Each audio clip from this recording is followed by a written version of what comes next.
새충 내기둥 가정교회 목장 예배를 드리겠습니다. 이제 식사 시간을 마치고 올리브 블레싱의 순서를 가지겠습니다.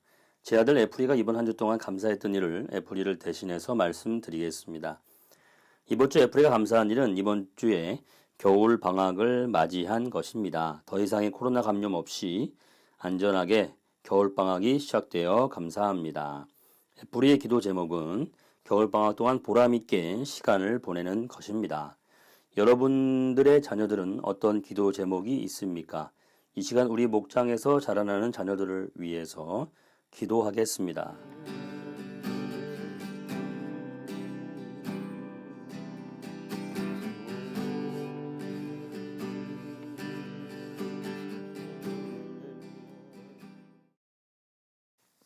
이제 어린이 축복의 시간인 올리브 블레싱이 끝났습니다. 어린이 목장은 따로 모이시기를 바랍니다. 어른들은 이 자리에서 계속 예배를 진행하겠습니다. 찬송가 예수 십자가에 흘린 피로서를 부르겠습니다.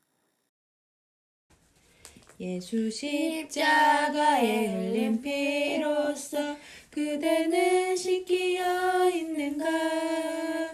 더러운 죄이게 하는 능력을 그대는 참으지 않은가? 예수의 보혈로 그대는 씻기어 있는가? 마음속에 여러 가지 죄악이 깨끗이 씻기어 있는가? 주 예수와 밤낮으로 늘 함께 그대는 행동을 하는가? 아무 때나 어디서나 그대는 십자가 붙들고 있는가?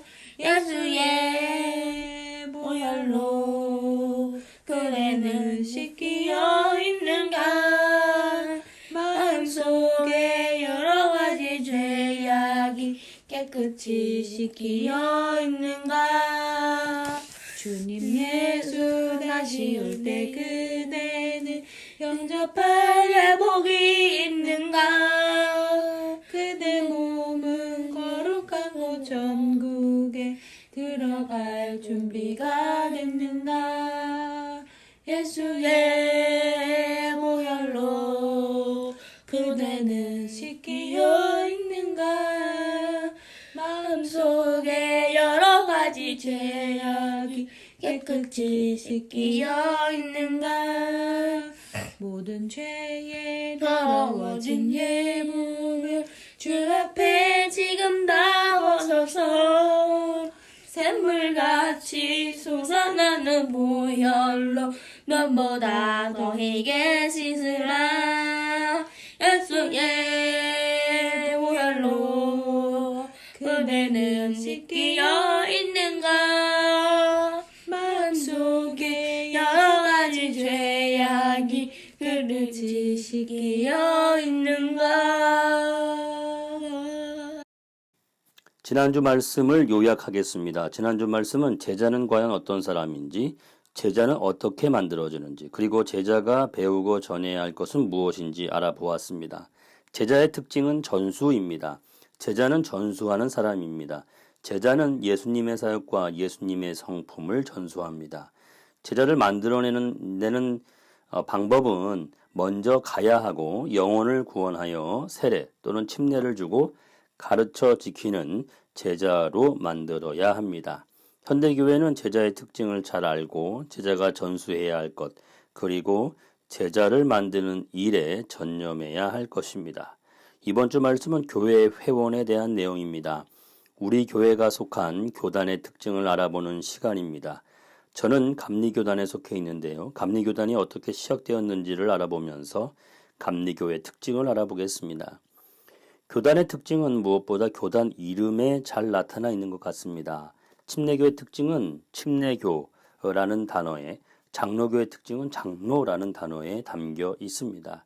마찬가지로 감리교회의 감리라는 말이 감리교의 대표 특징입니다. 감리는 영어로 메소디스트입니다. 메소디스트라는 단어의 뜻은 규칙쟁이입니다. 어떤 행동을 규칙적으로 실행한다는 의미이지요. 어떻게 해서 감리교단 이름이 된 이 메소디스트라는 말이 생겼을까요? 메소디스트라는 말은 다른 말로 규칙이라는 뜻이 있겠는데요. 대대로 영국 성공의 사제를 하고 있는 집안에서 4대째 사제가 된 존 웨슬리를 주축으로 경건의 규칙을 중시하는 운동이 시작이 되었습니다. 이들은 영국 성공회 안에서 열심히 신앙생활하는 사람의 모임을 만들고 또 규칙을 만들어서 생활하다 보니 점점 성공회와 분리되는 듯이 보였던 것이죠. 영국 성공회의 신앙 노선과 이들의 큰 차이점은 엄격한 규칙을 지키는 것이었기 때문에 규칙쟁이라는 별명이 생겨났습니다. 결국 감리교 운동은 영국 성공회 안에서 분리되어 감리교단이 형성되게 되었지만 존 웨슬리 목사님은 마지막까지 성공회에서 분리되는 것을 원하지는 않았습니다. 감리교의 특징은 메소디스트, 규칙, 이 외에도 여러 중요한 특징이 있는데요. 그 중에 하나가 마음의 종교를 강조한 것입니다. 오늘 본문 로마서 1장 17절 말씀에서 의인은 믿음으로 산다고 했습니다. 의인이 되는 유일한 길은 행위가 아닌 믿음입니다. 이것은 단순한 지식이 아니라 마음에서 일어나는 회심의 영역이지요. 존 웨슬리 목사님은 열심히 경건 생활을 하였지만 규칙적으로 생활하였지만 회심에 이르기 전까지는 종의 영을 받았다고 했습니다. 마음이 변화되는 것이 필요하고 강조해야 하는 것이 바로 감리교의 특징이라고 할 수 있습니다. 이 밖에도 감리교 특징이 많은데요. 대표적으로 장로교의 예정론과 다른 성화와 완전에 대한 교리가 그 특징 중에 하나입니다. 사실 교리적인 부분을 심도 있게 다루는 것은 여기에서는 적절하지 않다고 생각해요. 교리는 신비의 영역에 속하는 부분도 있기 때문에 마치 오래전 신학자들이 바늘 위에 천사가 몇 명 앉을 수 있느냐에 대해서 지리한 논쟁을 했던 것처럼 결론을 낼 수 없는 주제가 교리에 관한 것이라고 생각하기 때문입니다.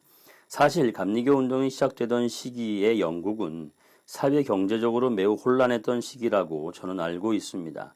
감리교 운동은 어려운 시대적 상황에 참된 종교로서의 기독교의 역할을 수행하기 위해 행동했고 많은 결실을 통해 성장을 했습니다.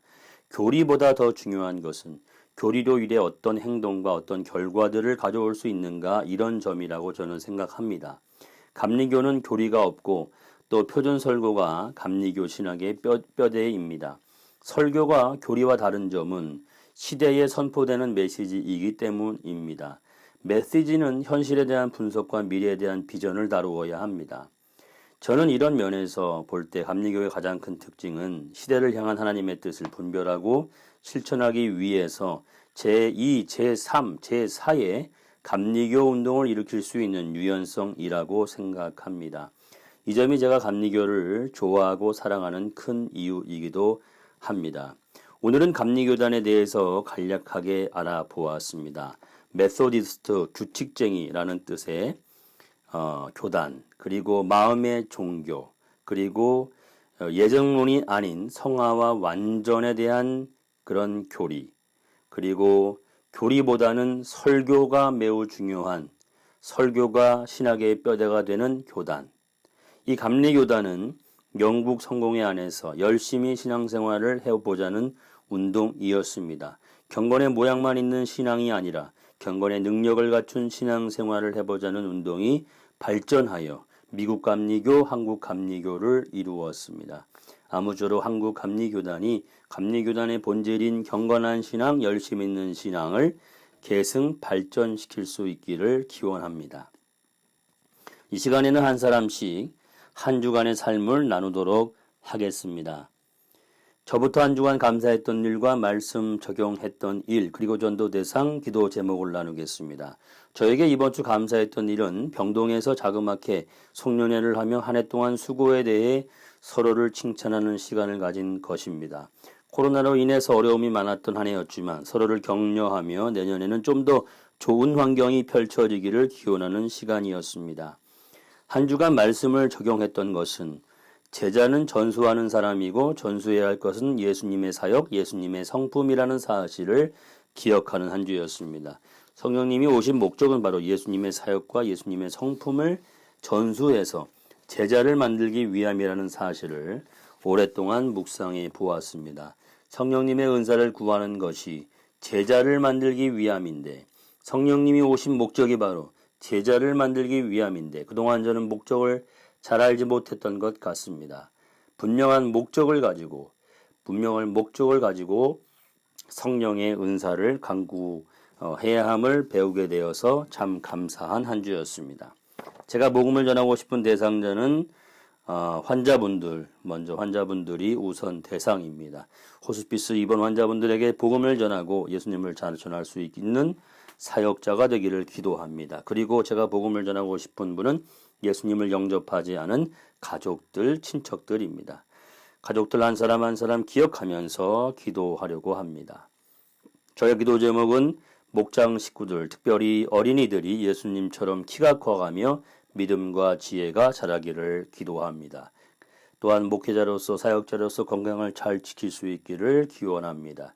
가정교회 개척 준비로 생명의 삶 공부 영상을 만들고 있는데 귀하게 쓰여지기를 기도합니다. 가정교회 예배처가 하나님의 섭리 가운데 잘 준비되기를 기도합니다. 업무 역량이 강화되기를 기도합니다. 이제 목장 식구들의 전도 대상자와 기도 제목을 놓고 다 함께 기도하겠습니다.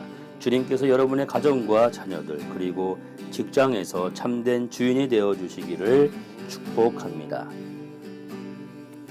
지금은 우리 구주 예수 그리스도의 구속의 은혜와 하나님 아버지의 극진하신 사랑하심과 성령님의 역사하심이 오늘도 주님 앞에 예배드리며 주님의 임재를 사모하는 모든 예배자들 가운데 이제부터 영원까지 함께 하시기를 간절히 축원하옵나이다. 아멘.